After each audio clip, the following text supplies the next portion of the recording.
Hello বন্ধুরা, আসসালামু আলাইকুম। দেশ ও দেশের বাইরে যে যেখান থেকে আমার ভিডিও দেখছেন তাদের সবাইকে জানাই সোনাই কিচেনে স্বাগত। আজকে আমি আপনাদের করে দেখাতে যাচ্ছি মূলো দিয়ে মুরগির মাংসর একটা রেসিপি। চলুন তাহলে দেখিয়ে দিচ্ছি আমি কিভাবে তৈরি করেছি মূলা দিয়ে মুরগির মাংসের রেসিপিটি। প্রথমে আমি একটা নিয়ে নিয়েছি ব্লেন্ডার। এখানে আমি দিয়ে দিচ্ছি পেঁয়াজ, দিয়ে দিচ্ছি রসুন আর দিয়ে দেব গোটাখানেক জিরে।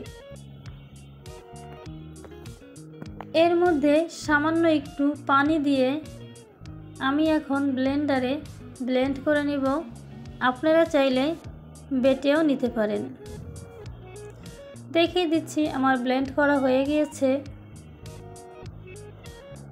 এখন আমি চলে যাচ্ছি চুলাতে আমি একটা প্যান বসিয়ে দিয়েছি আর এর মধ্যে আমি আগে থেকে তেল দিয়ে রেখেছিলাম।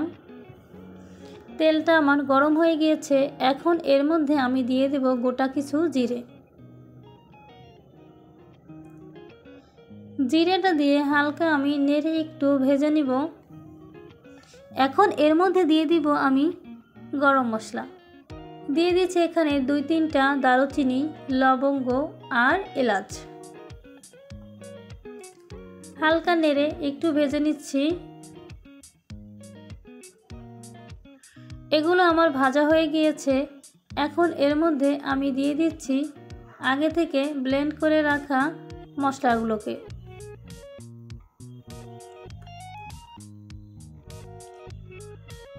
মশলাটা দিয়ে হালকা একটু নেড়ে নিচ্ছি আর এর মধ্যেই আমি দিয়ে দিচ্ছি সব অন্যান্য মশলাগুলোকে। দিয়ে দিচ্ছি 1 চামচ মরিচের গুঁড়ো, 1 চামচ হলুদের গুঁড়ো, 1/2 চামচ ধনিয়ার গুঁড়ো, দিয়ে দিচ্ছি পরিমাণ অনুযায়ী লবণ। এখন মশলাটাকে নেড়ে চেড়ে কষিয়ে নিব। যারা আমার ভিডিওটা দেখছেন এখনও একটা লাইক দিননি, প্লিজ একটা লাইক দিয়ে আমার ভিডিওটা সম্পূর্ণ দেখে নিন। আপনারা তো সকলে অনেকে অনেক কিছু দিয়ে মুরগির মাংস রান্না করে খেয়ে দেখেছেন। এখন একবার বাড়িতে আপনারা এই মূলো দিয়ে মুরগির মাংসটা রান্না করে খেয়ে দেখতে পারেন কেমন লাগে। এখন এর মধ্যে আমি দিয়ে দিচ্ছি মুরগির মাংস। মুরগির মাংসটাকে আগে আমি কেটে ধুয়ে সুন্দর করে পরিষ্কার করে নিয়েছি, দিয়ে দিচ্ছি। মাংসটাকে আমি 3-4 মিনিট মতো নেড়ে চেড়ে কষিয়ে নিচ্ছি।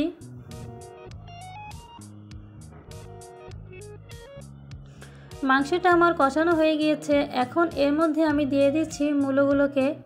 মূলোটাকে আমি আগে থেকে কেটে ধুয়ে সুন্দর করে পরিষ্কার করে নিয়েছি। এখন বাজারে নতুন মূলো উঠতেছে, সেই জন্য মূলো থেকে কোনো গন্ধ আসে না। সেই জন্য মূলোটাকে আমি সরাসরি দিয়ে দিয়েছি। কিছুদিন পর মূলো থেকে একটা গন্ধ আসবে, তখন আপনারা মূলোটাকে একটু গরম ভাপে দিয়ে পানিটা ফেলে দিবেন।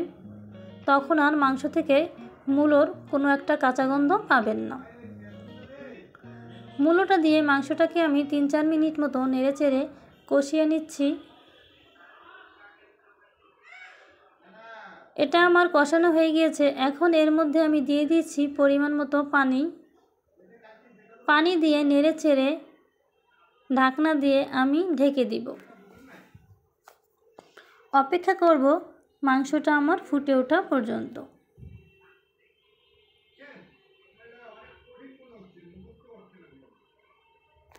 কিছুক্ষণ পর ঢাকনা উঠিয়ে আমি আবারও মাংসটাকে নেড়ে দিব।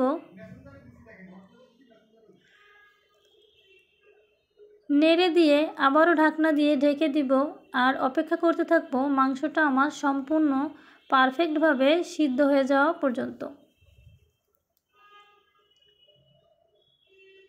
আবারও আমি নেড়ে চেড়ে দিচ্ছি আর একবার আমি চেক করে দেখতেছি সব কিছু পারফেক্টভাবে সিদ্ধ হয়েছে কি না। সব কিছু আমার পারফেক্টভাবে সিদ্ধ হয়ে গিয়েছে। এখন এর মধ্যে আমি দিয়ে দিচ্ছি ভেজে রাখা জিরের গুঁড়ো। আমি যেহেতু আগে জিরে বাটা দিয়েছি সেই জন্য এখন জিরের গুঁড়োটা কম দিলাম। এখন নামিয়ে নিব। দেখুন বন্ধুরা,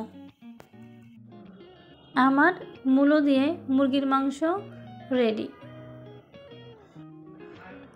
আমার ভিডিওটা আপনাদের কাছে কেমন লেগেছে আমাকে কমেন্ট করে জানাবেন। আপনার একটা কমেন্ট আমাকে নতুন নতুন ভিডিও বানাতে উৎসাহিত করে। আমার চ্যানেলে যদি নতুন বন্ধুরা হয়ে থাকেন তাহলে প্লিজ চ্যানেলটাকে সাবস্ক্রাইব করবেন। যারা আমাকে সাবস্ক্রাইব করে সামনের দিকে এই পর্যন্ত এগিয়ে নিয়ে গিয়েছেন তাদের সবাইকে জানাই অসংখ্য ধন্যবাদ, ভালোবাসা। আবারও হাজির হয়ে যাব নতুন কোনো রেসিপি নিয়ে। আল্লাহ হাফেজ, আসসালামু আলাইকুম।